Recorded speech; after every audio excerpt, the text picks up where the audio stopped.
un dispositif que je crois équilibré. Merci, Madame la Ministre. La parole est à Monsieur Jean Lassalle.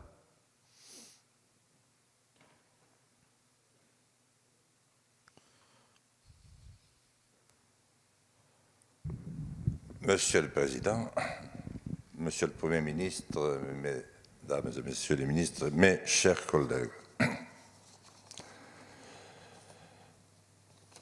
une fois encore, les Français font preuve d'un immense élan de solidarité et de courage. Ils donnent le meilleur d'eux-mêmes, et notamment pour aider les sans-abri. Les associations et professionnels font face à des pénuries de masques et de gel, manque de nourriture, de produits d'hygiène, des moyens de première nécessité. Elles manquent de moyens humains, elles ne sont pas en mesure d'assurer la sécurité sanitaire des bénévoles et des sans-abri eux-mêmes. Je pense ici aussi, et dans les mêmes termes, au Resto du Cœur. Je vais évoquer aussi avec émotion et fraternité les personnes vivant seules en ville, dans les quartiers déshérités, en milieu rural.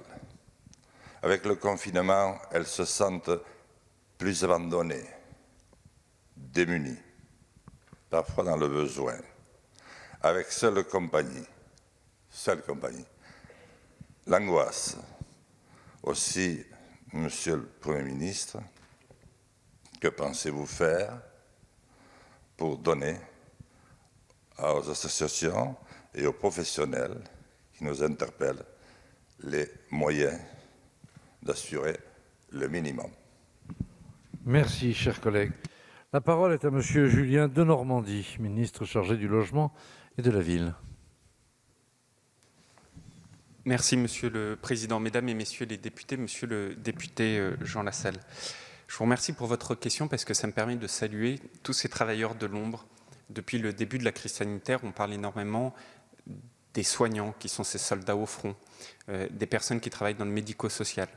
Mais il y a également tous ces travailleurs sociaux, tous ces bénévoles, toute cette grande famille du monde social qui travaillent d'arrache-pied, qui jamais ne se posent la question de savoir s'il est possible ou pas de travailler, mais toujours se posent la question de savoir comment faisons-nous pour continuer à travailler et à prendre soin de toutes celles et ceux qui en ont besoin. Et par votre question, cela me permet de rendre hommage à tous ces travailleurs de l'ombre. Comme vous l'avez dit, ils donnent le meilleur d'eux-mêmes. C'est ce qu'a voulu manifester le Président de la République en se rendant hier dans un des nombreux hôtels que nous avons réquisitionnés pour mettre à l'abri des sans domicile fixe, l'hôtel Kellermann, qui représente près de 400 chambres. Au-delà de cet hommage que nous leur devons surtout de les soutenir, de travailler avec eux, de leur déléguer des fonds, de leur permettre d'avoir pleinement la possibilité d'accompagner celles et ceux qui souffrent. S'agissant des sans domicile fixe, c'est la réquisition d'hôtels que nous avons opérée depuis maintenant 10 jours.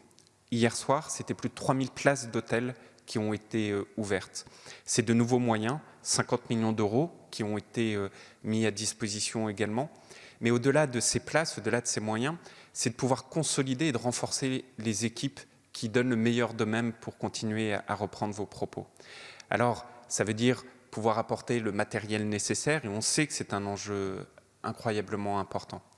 Mais c'est aussi de pouvoir faire appel à d'autres personnes qui viennent compléter cette grande famille. Je voudrais notamment saluer l'initiative de Jean-Michel Blanquer et Gabriel Attal avec cette plateforme jeveuxaider.gouv.fr qui permet de donner de nouvelles forces, de nouvelles personnes pour aller épauler ces associations. La solidarité, Monsieur le député, ne doit pas être une victime du Covid-19.